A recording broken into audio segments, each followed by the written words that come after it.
Me, Joy, and Tabitha went to a screening of Ant-Man and the Wasp. Now, Ant-Man is, babe, you mind if you look up where it's sitting at? Did you already look up with Rotten Tomatoes where it's at right now? Because last time I checked, it was at 53%.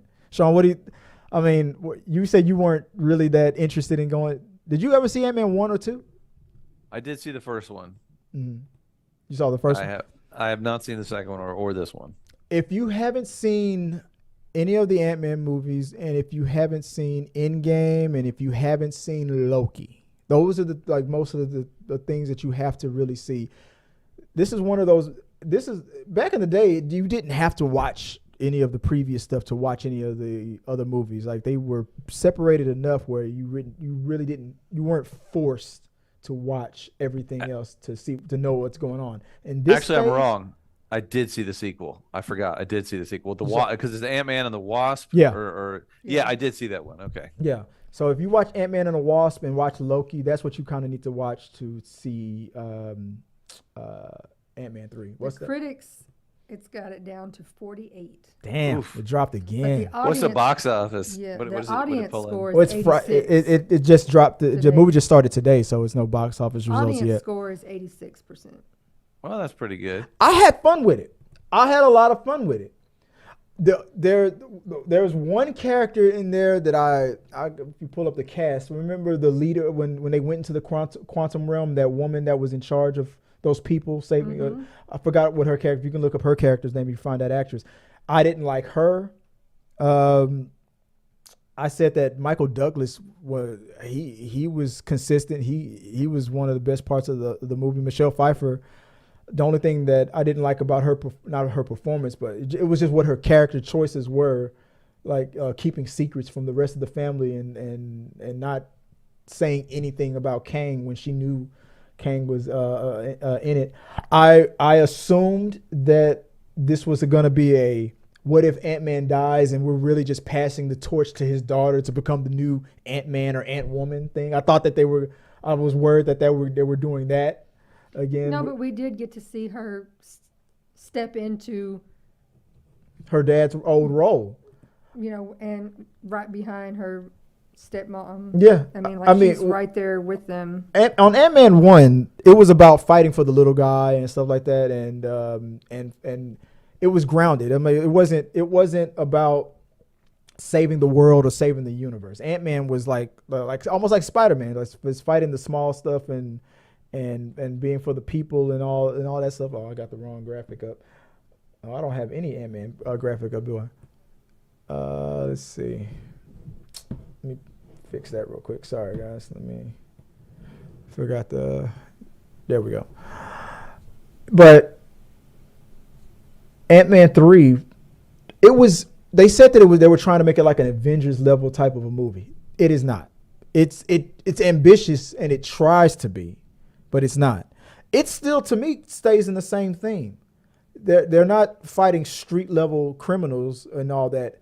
They're fighting a epic big bad. But the funny thing about it is, it's all happening in the quantum realm, which is technically a small ass universe that we can't see. So technically, it's it is like lower level, street level, because it's happening I call it in my review on our blog, I called it a pocket size epic, because it's technically a big, ambitious, universal, multiverse level type of a threat, but it's all happening in this tiny little space that nobody knows about. That nobody knows about. So it's technically small. Well, that was the brilliant thing. Feel like it's up there with the Avengers, Infinity War, those movies. Yeah. I personally liked it a lot more than Thor. Thor: Love and Thunder, yeah. So everybody that's hating on it, giving it worse reviews than Thor: Love and Thunder and the Eternals and stuff, I'm like, no, it was way better than those movies. Way better. I'm gonna go see. I want to see it again, actually. And that's my litmus test. If I go to, or if I want to see the movie again on the big screen, that to me is a sign of a fun time and a good time. I love movies where I'm like, I'm gonna go see that again. I thought it had some nice surprise things that came out that you were like, that's not, I like that. Yeah. Some little nice surprises here and there of cast that you weren't expecting. Yeah. That you're like, I that's think she nice, held on. funny. The John is it Michael? Not Michael. Is it with the guy who plays Kang? Something Jordan. Jonathan Majors. Jonathan Majors. Sorry, Jonathan Majors. His acting Oh, he is was next level. As the bad guy, it's almost like Thanos, like the way, because he doesn't. I mean, even though Ant-Man is like half action, half comedy, he was all business. He was like what they call that the straight. He played the straight man kind of a character, like straight laced, and he didn't like he barely even cracked. I don't even think he cracked the joke. He was all business and manipulating, and his subtle. Even when he was being subtle, he was being threatening. And the fact that we've seen how his body is all shaped up for Creed 3 and stuff like I felt so sorry for Paul Rudd having to get into a fist fight with this dude that was like pretty much laughing at when Kang realized that none of his spoiler aside, when he realized that none of his future tech he wasn't going to be able to just zap Ant-Man at the end of the movie. At the end, oh, my stuff isn't working. All right, that's fine. I'll just kick your ass. Then he just straight kicking his ass. One of those comedies where the little guy hits one of those ginormous men that's like a rock, you know? Yeah, that's exactly what it looked like. He stands there and looks at you like, was that supposed to hurt? I mean, you saw that, Sean. You saw that in the trailer where he was like, when he says, did you really think you were going to beat me or win or something? And then Ant-Man says that line in the trailer, like, I don't have to, we don't have to, like, I don't have to win. We both just have to lose. Like he was like he knew like he was gonna get his ass kicked by this dude that's all jacked up. It was great. But Kang being, and at the same time, Kang is not a giant titan the way Thanos is, but he is equally as much of a threat. And if there was one character that you laughed at seeing, like it was a nice surprise. Oh yeah. I don't want to spoil it. I don't watch it. I'll say this: if you know anything about the MODOK character, look out for MODOK. If you've seen Ant-Man 1, good. If you're gonna go into Ant-Man 3 with a nice surprise. It was pretty funny. A lot of dick jokes, a lot of dick jokes in there. So it was funny. It was the most epic out of the 3 Ant-Man movies, but the fact that Michael Pena, the fast talking friend of his when he wasn't in it, I missed him. I understand why he wasn't in it. His whole band of his band of merry men are not in this movie at all, and they technically wouldn't have made sense if they would have all been together to get stuck in the quantum realm. That would have been funny. I think that would have been hilarious, but for some reason they wrote them out of this movie. Well, I think it might have been because of T.I.'s scandal. But go ahead. I mean, not that he would have fit in the storyline, but the narrating though that he did in the beginning of the end. The beginning, that would have been great. Opening and the closing up of things, he could have fit even a tiny little. People are all saying that Michael Pena should be the MCU official narrator to recap everything. If in case you didn't see it, this is what happened on Endgame or in the last, like Michael, but that fast talking funny way Michael Pena does it, he should do that for every movie, and I think that would have fit for this one too. But they didn't do it. But I don't know why it's getting such low reviews. I had a great time with it.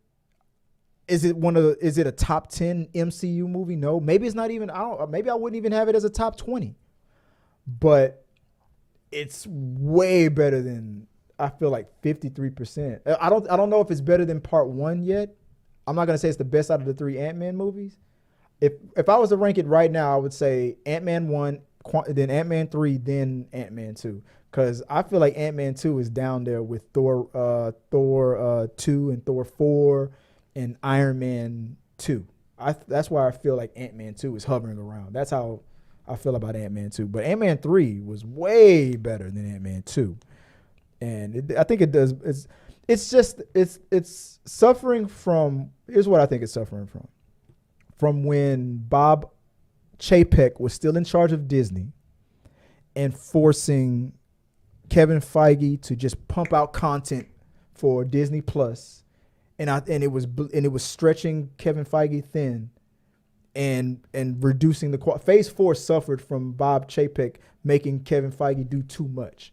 But now that Bob Chapek is gone and Bob Iger is back and he's giving control back to the creatives like Kevin Feige recently said on a report that we're reducing the scale. We're not putting that much content out like we did for the last 2 years when the last guy was in charge. We're dialing it back down. I think Phase 5, after all the stuff, the movies and TV shows that come out while the last guy was in charge, I think I think Kevin Feige will steer the ship back in the right direction, because I'll admit that it feels like the quality started to dip, and I think Ant-Man suffered from that, and I feel like the shows suffered from that.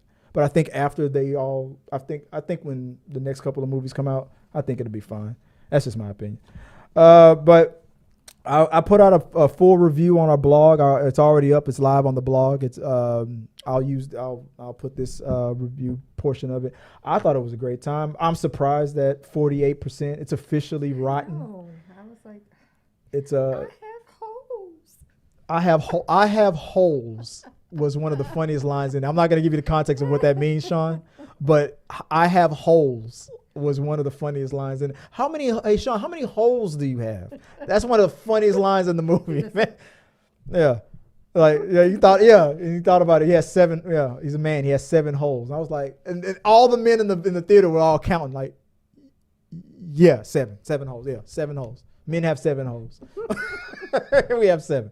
But guys, let us know what you guys think. Share your thoughts below in the box about if you go check out Quantumania, or if you're not going to check it out, if you're agreeing with the critics. Usually in these situations, the fans are like, critics don't know what they're talking about. I think in this situation, this is going to prove that critics are usually on par with how people on average usually think. I thought it was a fun movie. I don't think it deserves a 48, but I'm not gonna go on a whole critics don't know what they're talking about rant about it. Guys, let's talk. We'll talk about that more later on. Maybe not. Guys, that's the end of this episode of The Rundown. Remember to like this video, become a subscriber, and share. This really does help us out. And click here or here. Thanks for watching.